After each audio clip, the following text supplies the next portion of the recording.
Hey folks, I'm here. I'm proud to say that this video is sponsored by TaStats, the leading Bittensor explorer. You can buy, sell and stake and transfer your TAO on TaStats and do a lot more.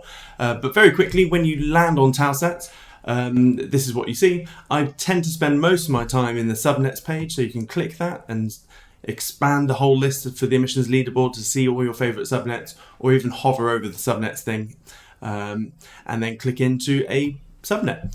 When you get there, you see a trading view type chart. You can do anything you want there. You can see the price, they're all in TAO. You can see the liquidity pools, you can see how many holders there are, the root proportion. You can click into statistics and look at the subnet emission growth. There's all sorts of things you can do.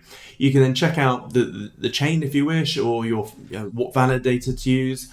They have an analytics page, and also I think a handy one is the yield tab. So you can click into any subnet of your choice. Let's look at Templar, and then the yield that this subnet is dishing out per validator, or look at the tokenomics page and you can see when the next halving is, etc, etc. So yeah, I spend most of my time on TaStats multiple times throughout the day, and there is a TaStats link in the description of this video somewhere. So check it out and get used to that subnets page. It will definitely help your trading. Cheerio. Hello, welcome to Revenue Search, and today's episode is a little bit different. Regular listeners will know that we normally have a subnet on to dig into, so Simon and I can ask them all the awkward questions about revenue, but that isn't what's happening today, because today, no subnet. Instead, we have got Mark Jeffrey on the call with us. And hello, Mark. Hello. Thank you for having me. Thanks for joining us. Now, listen, you and I have had a couple of DMs on X, but not a lot more than that, really, in the 6 months or so that I've been involved in this space. And now I find you here, and I'm going to ask you all the questions. How did you get here? How do we get to the point where when people coming into Bittensor are looking at the information available and like the trusted voices, that you are such an obvious gravitational pull for those people? Tell me a little about your backstory, about where you came from and how you got to this point. Well, thank you. Yeah, I started life kind of in the middle to late 90s as a internet entrepreneur during the .com boom.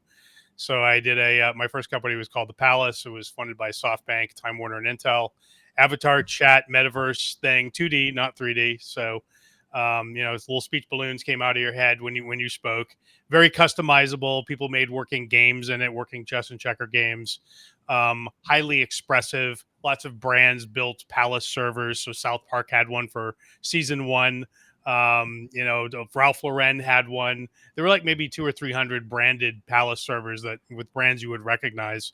Had 10 million users at its peak. So, but no real business model. So we ended up selling it in, I think, 99. Did my second company, which was a business social network. That was a success. We sold it to Barry Diller Interactive Corp in 2004, which was the same month that Facebook was founded. So we sold a social network in the same month that Facebook was founding, their social network, which was pretty wild. We were a competitor of LinkedIn. We had about 1 million users when they had 2 million, and that was the point at which we sold it to Diller. You might ask, well, why didn't you raise money? Nobody could raise money back in those days because it's really hard to express now how badly the .com crater poisoned the well for 4 to 5 years. Like, it felt like there would never be startups ever again. Like, it honestly felt that way. It was really weird, right? And even Reid Hoffman later said that after we sold to Barry Diller, he could not raise money for LinkedIn because the response from the VCs was like, hey, Reid, why would we fund your dumb little company when Barry Diller is just going to go crush you with this 0 degrees thing, right? That 0 degrees is the name of the company. So then I basically... I started writing novels. I actually wrote this first novel right here, The Pocket Independent, which eventually I self-published it at the time, but it eventually got published by HarperCollins because I podcasted in 2005. I was one of the very first people to podcast a novel, a serialized podcast of like episodes. So did that. That got 2 million downloads. So it was a really popular. I didn't make any money off of that, but it was very popular in its day. And then let's see. Oh yeah, and then Jason Calcanis, who was an old friend, he knew me from when I was doing the Palace, right? Because I'd figured out how to raise money from SoftBank, Time Warner, and Intel, and he was still trying to figure out like how the system worked. And he was like, "You're a genius, Mark Jeffrey. How did you do that?" Right?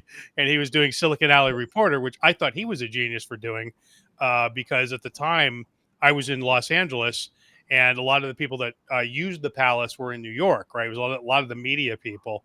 So I was really hoping someone would cover what was going on in Los Angeles and New York from a magazine perspective. There was red herring up in Silicon Valley, but there was no corollary for us.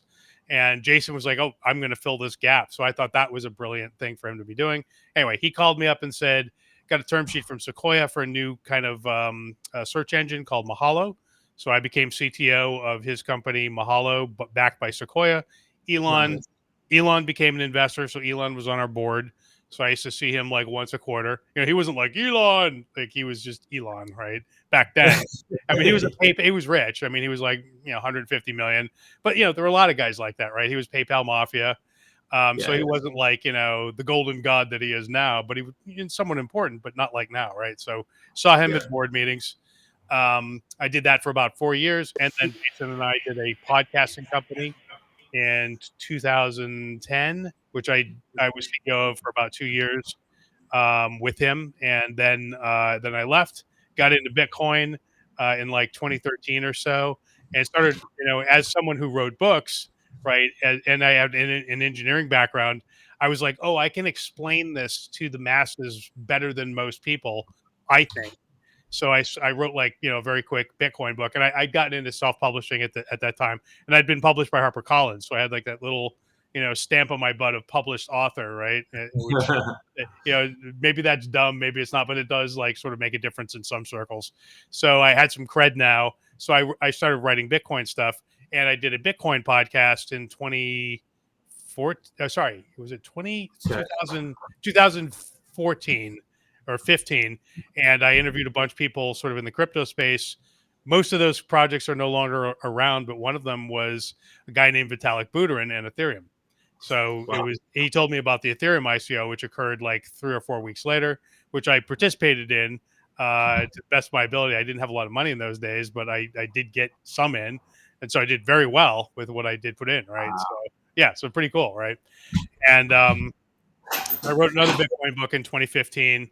I wrote my first one in 2013, then 2015. And bottom line is, I've just sort of been communicating crypto to people for a very long time. And then when the DeFi boom happened, I started doing podcasts again around Yearn, YFI, like all the stuff going on at DeFi. Yeah. So I was doing a lot of podcasts, doing a lot of explaining of that to people, investing myself, and sort of went full time into crypto at that point, right? Stopped consulting and doing other things, and basically just went whole hog in. And I was looking around for what the next very, very big thing was going to be in crypto. I wasn't convinced there was one. One of the theses was it's over, it's done. There isn't one, right?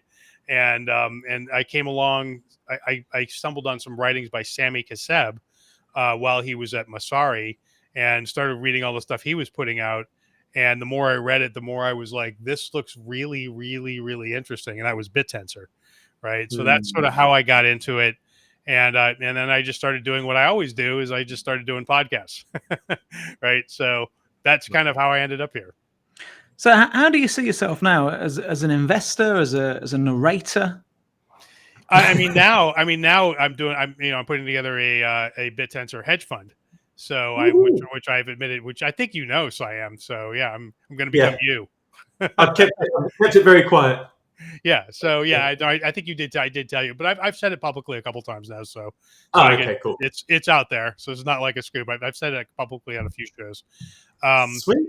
When's it launching?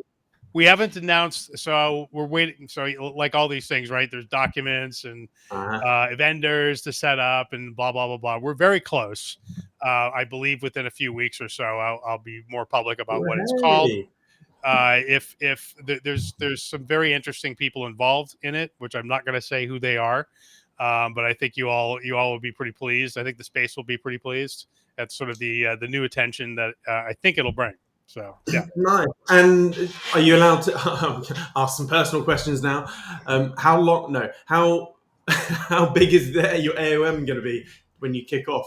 Yeah, I don't want to Ballpark. announce any of that stuff just yet because I want to sort of put it all in one announcement. But it'll be we're serious people, so theoretically it's of some serious size. So yeah. Nice.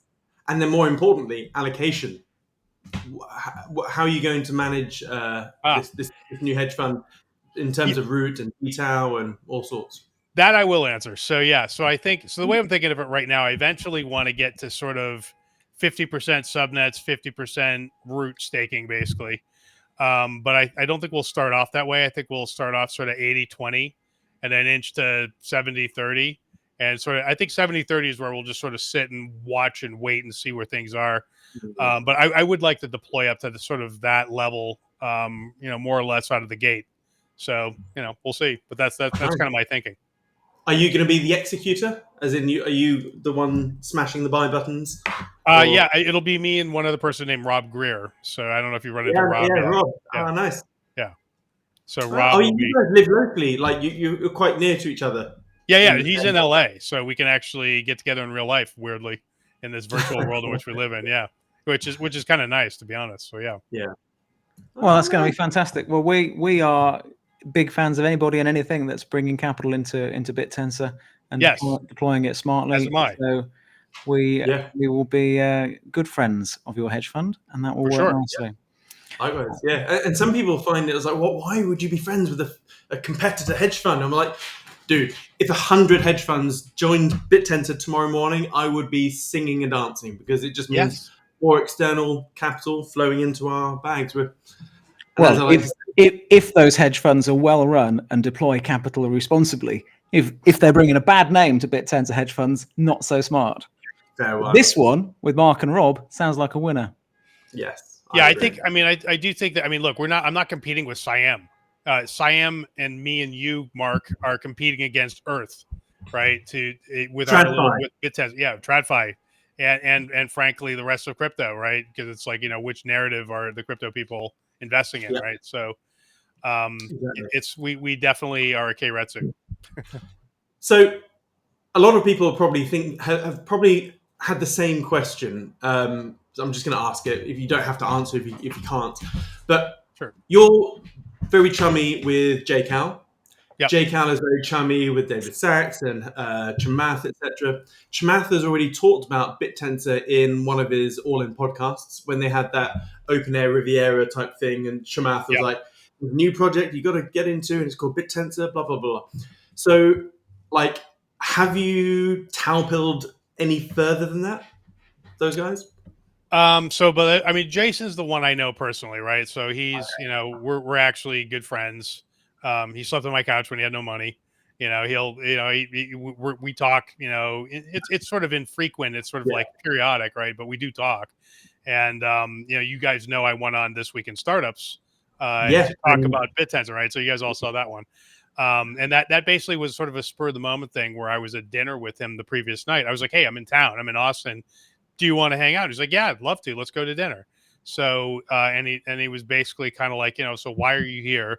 And I told him about Endgame, right? The Bittensor event that was going on. And I was actually in town for a couple events. That was the first one. And he was like, "Well, what is this Bittensor thing?" So I explained the whole thing to him, and he got pretty interested. He was like, "That sounds really interesting." So, I mean, because it hit a lot of the narrative buttons for him. It's AI. Right. Primarily it's not all AI, but it's primarily AI. And I think he sort of railed against Bitcoin at first. He famously sort of didn't like crypto. But he didn't like sort of the grifty side of it, which none of us like really. Right. Yeah. So we were all, largely in agreement on what was good. And, obviously now David Sachs is the crypto czar, right? Crypto and AI czar. Right. But it's not just the AI czar, it's the crypto and AI czar. So look, Jason's a smart guy. He knows that he's living in a universe now where crypto is an integral part of the financial landscape and indeed the startup landscape now and going forward. So he's always on the lookout for new and interesting narratives and sort of startup plays. And he saw very quickly. He was like, "Oh wow, this looks like it could be a very healthy kind of new environment." And so so he's somewhat tau-pilled. I wouldn't call him a true believer, but I would call him a true suspector. Right, that'd probably be the way to. And he's definitely very interested. As for the rest of them, like I don't really know Chamath or any of those guys personally. I've met them, but Chamath I know is bros with Barry Silbert, right? So I think Chamath bankrolled DCG, if I'm not mistaken. So so they talk, and so that is why Chamath knows about it. But how interested he is, I couldn't tell you. Fair enough. Nice. So dTAO. Let's chew the fat. Everyone's got a million different opinions and questions on dTAO. Let's start with a very bland, generic one. How do you feel dTAO is going? I think it's going largely well. I mean, obviously, to sort of characterize it, the same money is sort of slushing around between, the 128. There's no new money coming in, right? There's 128 subnets, of which 80 are really doing something. And it's me and our friends are just each other's exit liquidity whenever we move money around, right? Largely, right? So that's obviously not healthy, but I don't think that state of affairs is going to last forever. The subnets are all woefully, the market caps are woefully undervalued. Like that's also totally true, right? I think everything's like maybe a tenth of what it should be worth in sort of a normal world. And I think that's, there's several factors at play there. One is, why is that the case? Because of several factors. One is it's very difficult for new money to move into Bittensor right now. It basically has to come in through institutional. It's coming through like you and me, kind of basically. It's too hard for most people to figure out, right? They have to get a Bittensor wallet. They have to figure out how to stake. Like they can't just use their Ethereum, stuff that they're used to, right? So now that's changing. Obviously, there's Sturdy that's providing some of the on-ramps. Void is providing some other ones for the Solana people. But it's really early days in those things, and we haven't really felt the effect of that just yet. That the stuff's still kind of booting up. And it's one thing to have the capability. It's another thing for the people in those ecosystems to understand what this is and why they should invest, right? So they don't, the subnets are very deep topics. It's unlike Fartcoin, right? Or it's unlike sort of the dopey stuff that they've, up until now been used to. This is quantum. You can argue whether that's a good one or not, but it's a deep topic, right? So each one of the subnets is very sort of difficult to understand what they are right out of the box. So educating those people is part of it.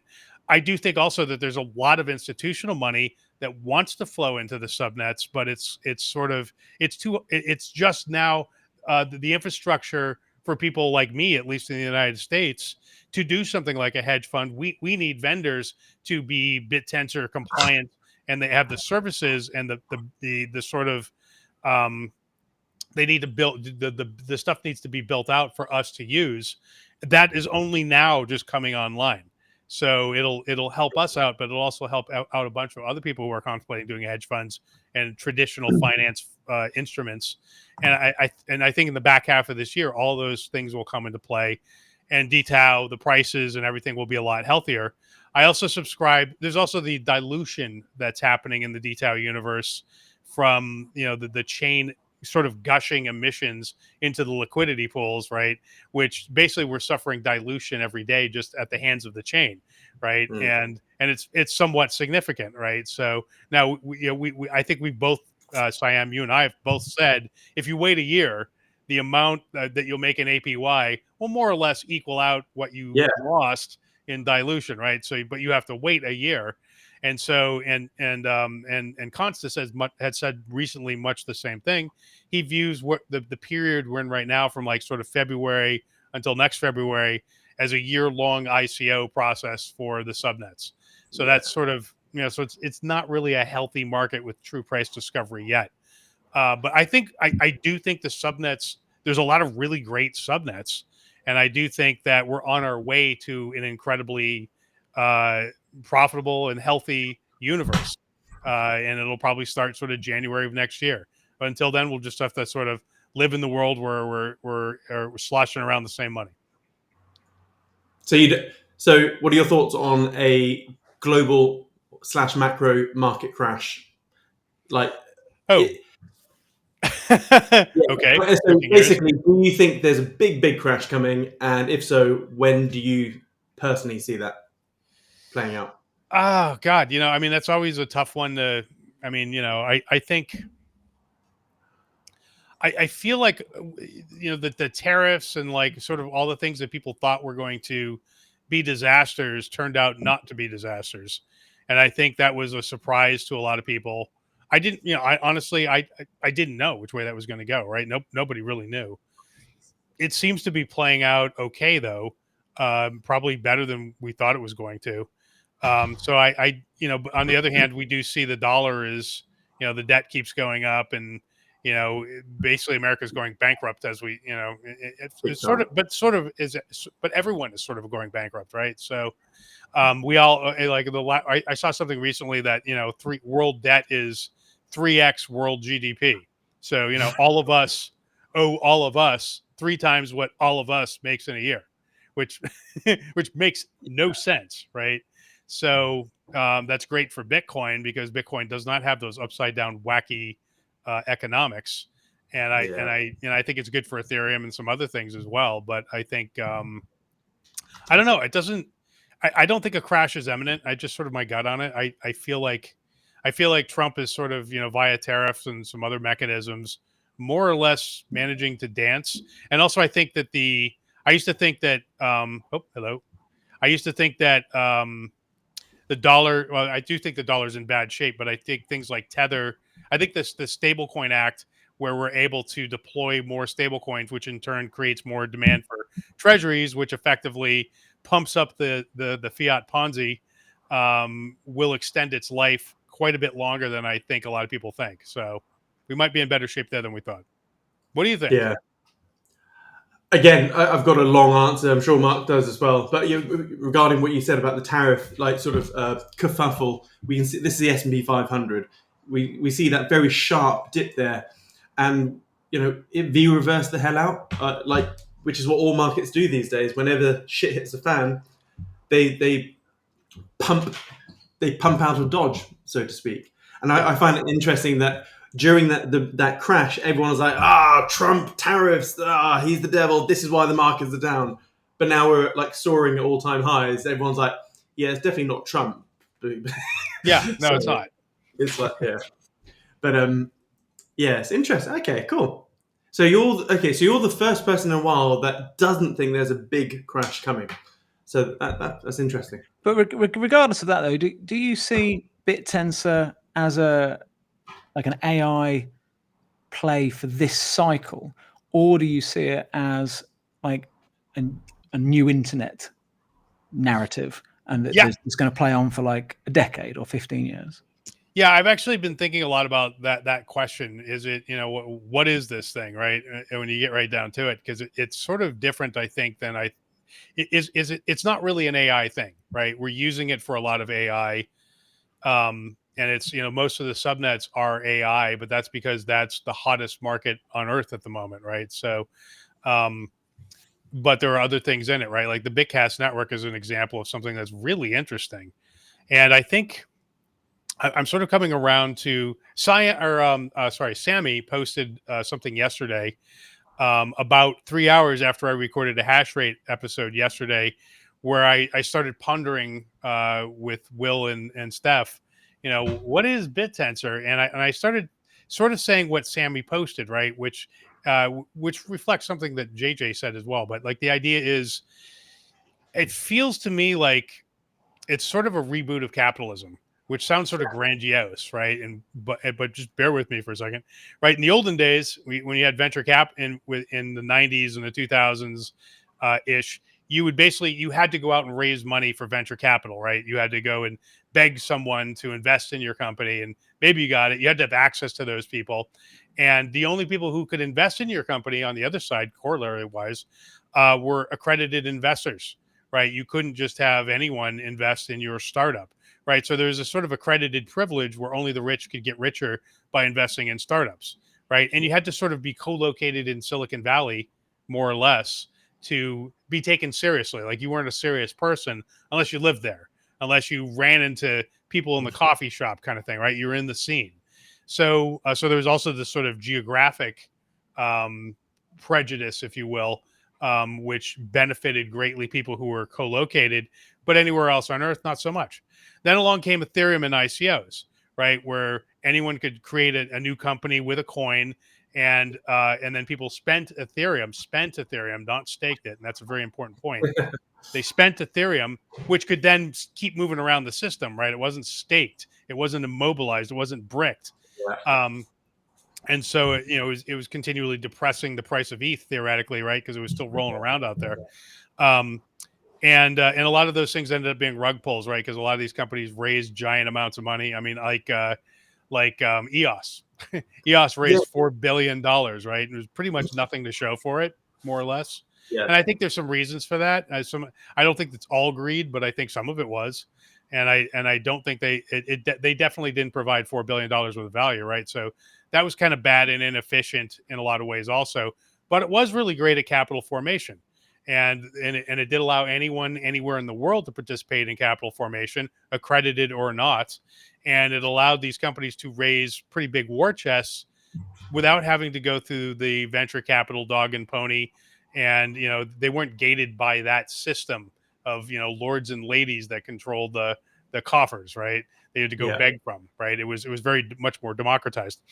But I think Bittensor is sort of the third iteration on that idea, where anyone can create a subnet, right? You have to buy it. It costs a little bit of money, but you have to buy in. But when you buy in, that money is bricked. It's staked, right? And the validators are also staking to validate, or people are sponsoring them, staking the root through a validator. But whatever, the TAO is bricked and staked. And when people go and get subnet tokens, to create those subnet tokens, you have to stake TAO to create the subnet alpha tokens. Again, bricking this, staking the TAO. So like 90% of the TAO is in this stake state, which is keeping it from devaluing on the market, right? So every piece of this thing is driving the value ultimately in the TAO. Doesn't matter which subnet succeeds, so long as some of them succeed, the value is driven in the TAO. And you have this environment where there are competitions within competitions within competitions. The subnets are competing with each other. Within the subnets, the miners are competing against each other to produce the commodities that the subnets ultimately are selling as products. So you have this very high pressure cooker of evolution going on, right? So, and I think because anyone can go in there and create a subnet, invest in subnets, and yet the base token is not burned or spent, it's staked. It's a much healthier environment. And so I think ultimately this is proven to be, it will prove to be an extremely interesting new way of kind of doing everything. And I think Bitcast is another great example of that, right? So what is Bitcast? Bitcast is an ad network, right? And what does Bitcast do? Well, Bitcast says, you person who wants to advertise on a bunch of podcasters' podcasts, pay us a little bit of money. We'll send out a brief, and then the chain will print the bulk of what the podcasters are getting paid for running your ad, right? So you have money printing going on. The chain is money printing, but the benefit of that money printing is going to the people who are earning it the most, right? It's going to the podcasters who are doing the best job and getting the biggest audience to run that ad or do that brief, right? Now, just think about that for a second. In the regular world, the fiat world, money is printed, but then it just goes to a bank, right? So the Cantillon effect of who benefits the most from the printed money, whoever gets it first, right? Yeah. The banks are the least efficient person to send it to. They're just big blobs that store, the cloud storage of money, right? Like, and then they decide which of their crony friends to give it to. It's horrible, right? That's how you end up with Elizabeth Warren and all the bad things, right? So, whereas here, the best entrepreneurs are immediately getting the newly printed money, right? Like a very, very different way to do it, right? So anyway, those are my thoughts on that. So, just to remind you of the question at the start of that. Yeah. We can't might have argue any of that. wanted, I think you're spot on with all of it. But so is Bittensor part of an AI cycle play in this cycle, or is it a longer narrative? I mean, I think it is. I mean, I think AI is so sort of, the AI sticker is slapped on it so hard Yeah. that Okay. even though it's not used for AI totally, Yeah. it's an AI thing in the broader imagination, and it Okay. will be for the near future for So sure. So yes, let's try and articulate that better. With your hedge fund hat on, then you find yourself in an elevator with a allocator for a family office, and they're like, "Oh, I know you. What is Bittensor?" yeah. I mean, I say Is it's it? AI. Yeah. So what do I say right now? I definitely use that, and I say it's AI meets Bitcoin, right? So I say what did Bitcoin do well? Bitcoin got incentivized the world to donate GPU and electricity to run this alternate universe Swift system to create this new coin. What's the result? Earth's largest supercomputer. It's 500 times larger than any other supercomputer on Earth, right, in aggregate, and $2.3 trillion worth of value, one of Earth's greatest product, this new digital gold. What Bittensor is it says, well, that was a really interesting lesson in dynamic. And it's just one product. Let's apply it more broadly, largely to AI. Same lesson, same dynamic. Let's get Earth to donate GPU for a much more useful thing, which is crunching AI data and electricity, and reward them in these emitted tokens, and basically redo Bitcoin, but in an AI milieu across multiple different projects called subnets. There's 128 of them, and our fund is expert in what every one of them is doing. And so we figure out which ones are going to be the winners, and we invest accordingly. I know what you've done there. You've pressed the stop button in the elevator, so you've got longer. Yeah, I got a little bit. It takes a little bit long. I would have compressed that a little bit if it was a shorter elevator. But yeah, that's the essence. That's the essence. Yeah, nice. So one thing that Simon and I have talked about recently is, and I forget how he terribly named this dreadfully the other day, but it's what subnets should be doing with the revenue that they collect. So The three saucer seesaw. that's what you called it, yeah. The three saucer seesaw. I've never heard anything named so pitifully. Nevertheless, the three saucer seesaw, we will persevere with that. So subnets that are collecting fiat revenue, what would you like to see them do with that revenue? Some of them are doing buybacks. Some of them are investing in accelerating their roadmap. Some of them are investing in communications and marketing. There's other stuff that they could spend that money on, but those are the three sources on Siam Seesaw. Where do you think some subnets are getting it right, some are getting it wrong? With your investor head on, Yeah. what are you looking for? I mean, right now I'm looking for buybacks. So I do like it when a subnet is saying, we're taking our revenue, we're plowing some significant portion of it back into buying our subnet alpha token, which the ones that I've invested in, the ones that I like the most, are doing that. I don't know if that's the right answer, but I think it's the right hypothesis for right now. And so I like Targon's doing that, Dippy's doing that. These are both very real companies and products, and I love the teams, and I love that they're plowing back into the subnet tokens. I'm not sure if that's the right answer, but I do think for now, given that the ICO phase that we're in right now, if you will, on each of these subnets for until the next 6 months are up, I think it's the right thing to do for now. So we'll see if that's right or not. I mean, the alternative is they don't do that, and their token just bleeds right in the environment that we're in right now. Which maybe that's the right thing to let happen. I'm not sure, because I like the idea of them developing their product. We're in this really because the market is so sort of quiet and weird right now. It's a great time to sort of put your head down and work on your product, which would seem to suggest don't do buybacks. Just be like, whatever happens with the token, who cares? Let's just plow it back into R&D. So I guess I'm not really averse to that. I think that's maybe that's a better answer. And I guess I'm talking myself out of. You I have guess I'm sort of talking myself out of it. you've Yeah. successfully talked yourself out of your first answer. Siam, what's your take on the old three sources seesaw? So, like, imagine, ignore that it's Bittensor or subnets or whatnot, and you got a lovely startup in Palo Alto who's about to kick ass, etc. And they're just starting to make a little bit of revenue, and then all of a sudden they go, "Oh, actually, what we're going to do is we're going to buy back the shares of all of the pre-seed investors and some more VCs, etc." And you'd be looking at them going, "Wait, so you just want to increase earnings per share or stuff like that? Well, what about more people, more infrastructure? How can you grow faster?" So from my perspective, the reason I love Bittensor is that it straddles AI, VC, and crypto, the three things I love. And so when I'm looking at a brand new startup or company, I want them to grow as freaking fast as possible, and get more people, do more marketing, get the sales in, etc. So for my bags, yeah, of course, buy back and burn, yeah, pump my bags, baby, I'm happy.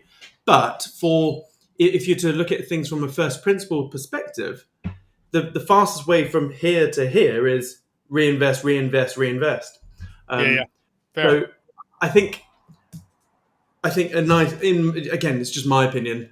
Like a hybrid approach would be pretty cool. Is like, okay, our minor emissions are this high, and we would like to put 25% of revenue into buyback and burns. And so obviously the buyback and burns are going to be small to begin with. But let's say you're now making 10 million a month in revenue. That's all of a sudden 2.5 million. So I'd like that. I know the average detail holder wouldn't, but yeah, I think you're right. I mean, actually, the more I'm thinking about this, and the more you're talking, the more I'm sort of moving. So yeah, I think it's better to. I think we're in this quiet period we're in right now. It's better to reinvest in the product. So yeah. So what are your thoughts on this dilemma, which I fight with every single day? And again, it's sort of hate the game, not the player, or hate the game, not the messenger, or all that sort of thing. Yeah. But here's my dilemma. All of detail, pretty much, other than like 3 charts, is like down only in price mode, right? Yep.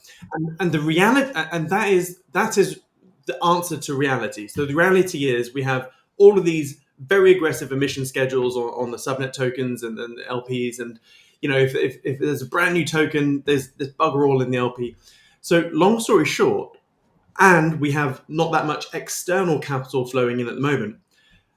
Everything is down only, right? Everyone's been punched in the face. A lot of people are fleeing to root for safety, etc., etc. Which then, so if that is reality, which is what we're seeing right now, we then have this weird paradigm or problem where you have really, really good subnets that will change the world, or has a high likelihood of changing the world if they can execute. Templar, IOTA, Metanova, all these things where they're not going to be revenue making anytime soon. So if we take IOTA, for example, distributed pre-training, they're one of the subnets that could realistically punch Sam Altman in the face. Yeah. And then when they start doing an equal size param model but distributed, there's not much that OpenAI can do to then catch up. And so that will be a good example of a subnet that will put Bittensor on the map, but it's nowhere near revenue driving. So the chart, unfortunately, will be doing this. And then the dilemma is, well, you want to help the good subnets get there, but by doing so, you're going to get kicked in the dick every day. So what are your thoughts on that dilemma? Yeah, so I mean that's an interesting one because I do think about that one a lot. I think for now, I mean, I can just tell you, with my own bags, I've stayed away from, the things that are sort of more speculative or down the road, right? Like Templar, like IOTA, because I just don't understand how the revenue is going to flow into them, right? Like in the near term, it just doesn't make sense, right? So although I love those projects, and I agree with you that those things could be the best things in all of Bittensor, and ultimately might be 30% of the value of dTAO might be in those things, right? But not for a while, not for years, Correct. Yeah. right? I don't think so. And I think Metanova is in that camp. I think you're right. Metanova is in that camp as well. Yeah. Again, I love those people, and I've had them on hash rate, and I do own a little bit of Nova. So just to confess, Michaela and Pedro are awesome. Just because I like it, right? And it's sort of a dumb bet, maybe, but I just feel like it's enough of an interesting thing that it could go somewhere unexpectedly. They might find a drug tomorrow, right? Like they could. We don't know. Like they could find something very interesting out of nowhere. So, of course, then how long will it take for them to commercialize that, patent it, and that whole process is a much longer thing. Even if they found the cure for cancer like today. Right? Yeah. So, You're still talking years. Yeah. Yeah, it's still years away, right? So how are you going to allocate? With that in mind, you've got a brand new hedge fund about to launch. How are you going to allocate? Yeah, it's definitely going to be in the things that have the revenue now, right? So I'm going to optimize for the stuff I understand how it makes money. Targon's got a very clear path, right? Like so that one makes a lot of sense to me. Things like that basically are where I'm going to go with the fund. I might take some wild bets kind of on my own, but with the fund, no, I won't play it the same way. It'll be very, very much. I want to understand where the revenue is coming from in the near term. So with that in mind, so you mentioned Targon. So again, this is probably 3 weeks old data. So Targon, off the top of my head, makes about $3,500 a day. They have about 5.5 million a month in minor emissions. So the revenue is here, minor emissions and dumpage is up here. Yep. Do you look at that disparity with each subnet? Yeah, I do, and it's just going to be what it is until it can achieve some scale, right? So yeah, I look at it the same way. Like VCs used to pour a bunch of money into Uber, right? Right, to basically, and we can discuss, we can argue about whether that was a good idea or not. And it took 10 years, right? Like it was something like 60% of every single Uber ride was subsidized by VC money for the better part of a decade. Holy shit. Now, was that, and it was just a giant, enormous amount of cash, right? And Travis Kalanick is an old friend of mine. I know him as well. So I was at Red Swoosh, actually, which is his second company for about a year, right before I did the social network company. But anyway, so Travis basically, and I remember when he raised that ungodly amount of cash, I was like, how are you ever going to return on that giant amount of investment? Like it just didn't make sense, right? But it did work, right? So, so I do think he's doing food now. He's doing another big moonshot. Cloud Kitchens. Yeah. We actually I just saw him last Thanksgiving. So he told me a little bit about the robots he's working with and all that stuff. So yeah, pretty cool. But anyway, so the subsidization, to get to revenue is okay so long as you cross that chasm. Hopefully sooner than a decade. So I do think because these are digital products, Targon's got a chance of exploding quickly, right? So I think I don't think they're going to be in that basement for long, especially since they're offering, inference for like 1/6 the cost of what the traditional world is. And I think the traditional world, once it trusts that the trusted execution environment can in fact be trusted. Right. And I think that's a big hurdle for them to get over with enterprise customers. But I think it's all doable. Right. So I think it's just going to take a little bit of time and a little bit of sales. And I think the 1/6 price, like you can't argue with that. And did you see the stats that came out from Fish today? No, I did. Holy shit. So they're making on average. Yeah. So big shout out to Liam. Oh, Liam. Whatever it is this week. So they're making, on average, a low average, $600 per hour, 24/7, which works out to about $14,400 a day.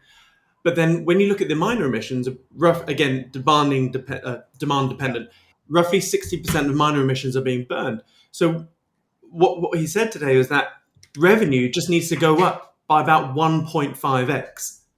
And the revenue buyback and burns will match/exceed minor emissions, which is like, that will be the first subnet that reaches terminal it's velocity. profitable in Bittensor. Yeah, yeah, exactly. Yeah. Yeah. So that is the closest subnet to escape velocity, which I thought was, yeah, That is pretty mega. amazing. I will absolutely have a look at that today for sure. Yeah. So yeah. No. Yeah, and I do So think these things are getting more efficient over time, right? Like as yeah. we see these stats come out, all the other subnets like, oh, so that's the blueprint, right? Because we don't really know what the blueprint is here yet, right? We're still arguing about what the blueprint of a successful breakaway subnet is, and does it buy back its token? Does it reinvest in R&D? Does it have to offset its miner emissions, right? Like we're asking the right questions, and I don't think we don't know the answer just yet. Yeah. So yeah. And like what Mark and I are sort of experiencing at the moment is that these days I don't even need to explain Bittensor to the new funds that are looking at Bittensor.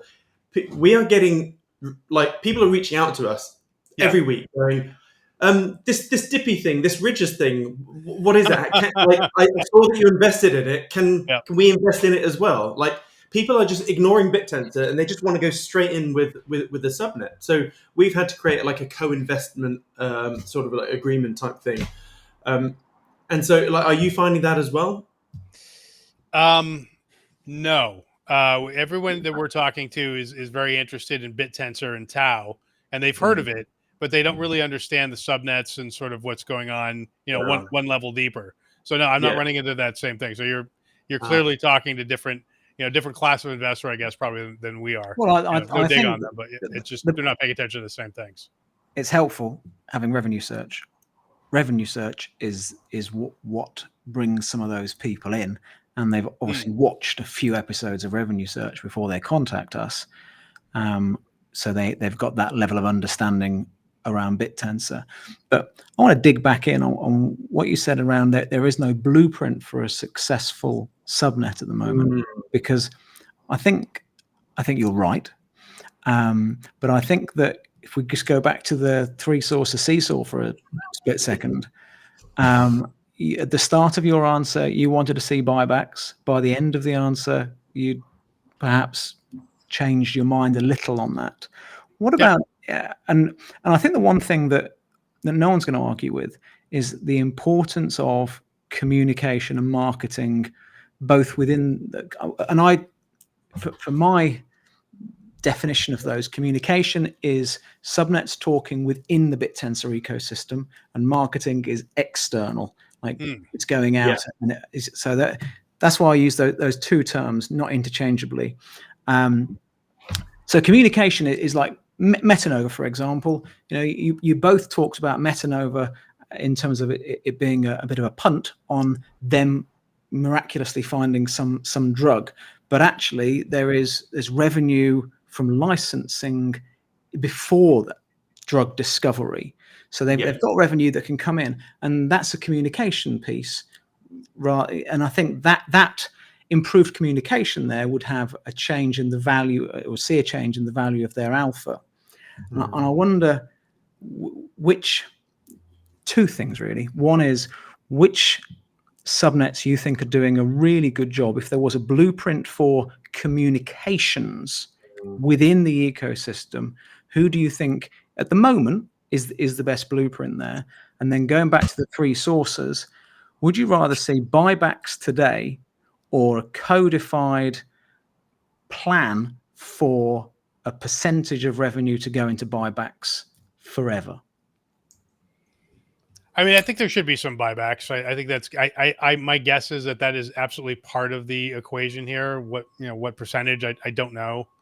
But you asked a question about marketing, right? Like who's doing the best marketing right now? I think Ridges is one of the ones that's doing it, which is amazing, right? Because the guy behind is 21, right? It shouldn't be the best one.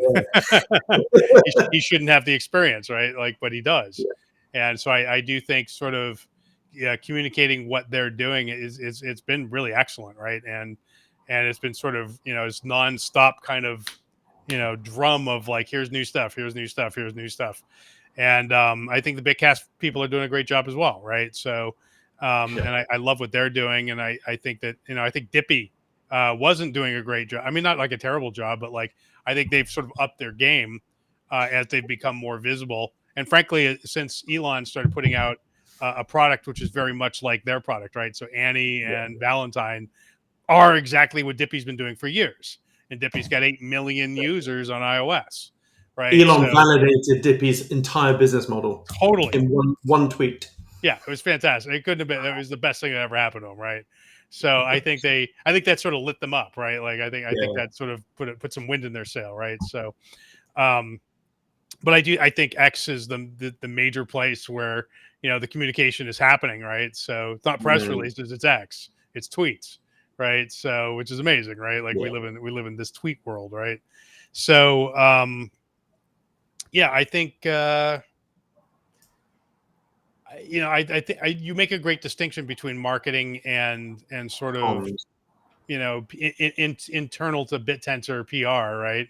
In the discords, in the telegrams, right, on X, we're all talking to each other, right? And whereas Ridges, they have this new, the product is not out yet, but at a certain point they're going to have to go and try to sell that to enterprise, and they're not going to do that on X, right? Somehow they have to find another communication channel to sort of get their product to be bought at scale. They're AI engineers to be bought at scale or hired at scale instead of human engineers inside of some company, right? So, I think I definitely I want to see all these companies, all these subnets healthy as real businesses in the real world. So I absolutely want them taking some of the money they're earning and plowing it into actual marketing and making their businesses more and more healthy, right? So R&D is one place to put that, marketing is another. So I want to see money going into that. So I guess I'm feeling better about doing these sort of basic fundamental things, spending money there, and then leaving some left over. I think you do have to take care of the subnet token to some degree. You can't just ignore that, I don't think. But is that half? Is that a third? Is that an eighth? Not really sure. But I guess I'm moving down the stack on that. So anyway, go ahead, Sam. Do you want to just chime in on that question? Because I've been working on a model sort of route to market or plan, assuming I was a subnet owner, and broad scale, I think it needs to be a diminishing buyback and burn schedule. So, like you said, at the moment we're such a nascent market that the emissions are punching everyone in the face. That 100% of revenue, like obviously you need to grow.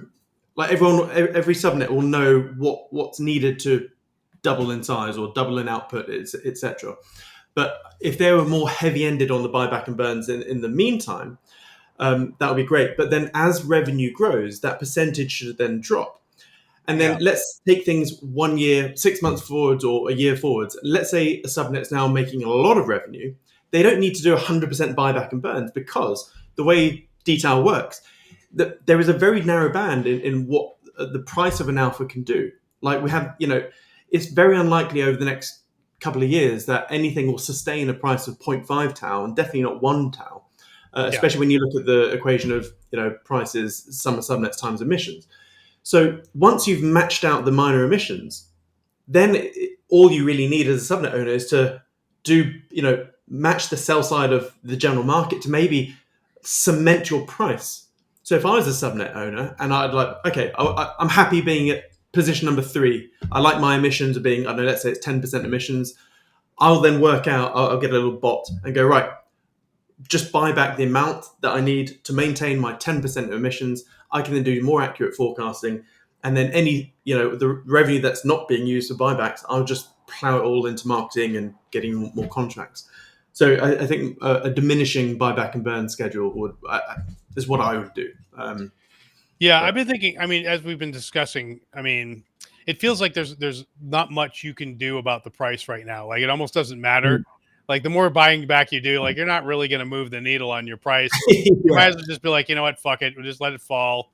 It is what it is. You can get my token at bargain basement prices. Amazon had a 95% drawback at one point in its history. You could have bought it extremely cheaply for like maybe a couple of years, right? So maybe that's just the world we live in right now, and that's we just suffer with it. Stop trying to No, stop trying to put out the fire. Just be like, all right, let it burn.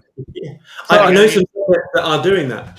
They're like, they're just waiting for the absolute bottom, and then they're just going to YOLO their whole life savings into their own alpha. So. Yeah. Sometimes I think that the people doing the buybacks, because they do the buyback, then they tell everyone they've done the buyback. So the bump that they see is actually comms, not buyback. Okay. Yeah. It just gives them something to talk about. Yeah. Yeah. I don't know. I mean, I guess I think we're in a weird time, and I think there's no real price discovery going on right now, and it won't be until January. And I think sort of, probably February actually. And I think at that point we'll start, this will become a real market and things will start getting priced, much more sanely and much more appropriately. We're just going to have to suffer until then. That's all. But that's great because for people like me that are just starting a new hedge fund, that gives me 6 months to raise and deploy. Yeah. And to sort of get my warships in the water and well positioned. And, and if we make a move, it allows us to really sort of look at our moves and move things around right in that period. And I think by the time January and February come around, we'll be very well positioned and very well deployed. So to me, it's a gift. Yeah, no, it's an exciting time. So you think that your announcements on the hedge fund then over the next few weeks?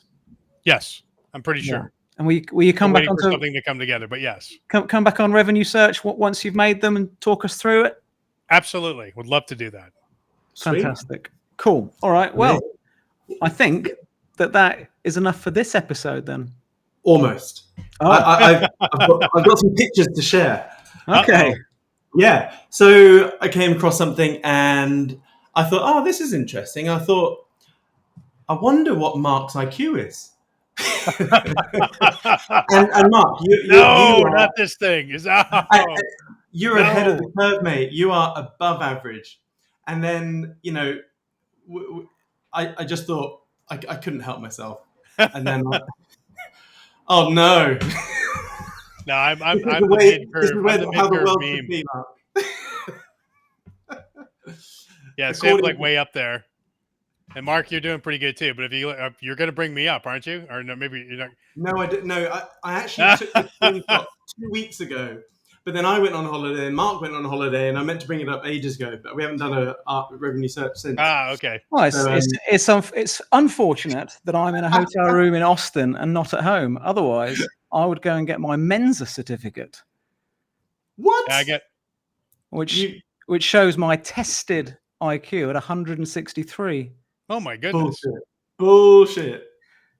I'm home on Sunday. I'll send it to you on Monday, buddy. Yes.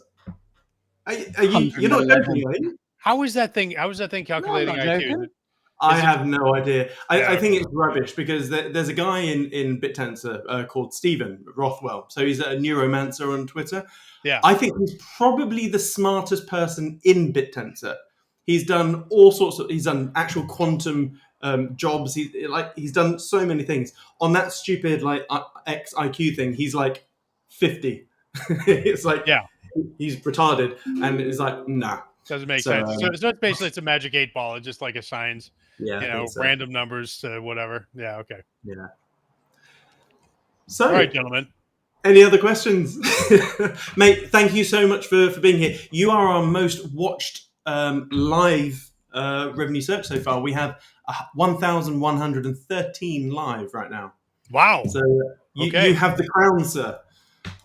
Well, I'm happy. It's a crowd I proudly wear. So thank you for inviting me. I appreciate it. Fantastic. Well, we'll see you back on another episode in a few weeks' time. Best of luck with the hedge fund launch. If there's anything that we can do, any advice that we could offer, let us know. Yeah, appreciate that. We'll be happy to. Wonderful. Thanks, everybody. Cheerio. Bye-bye. Bye. And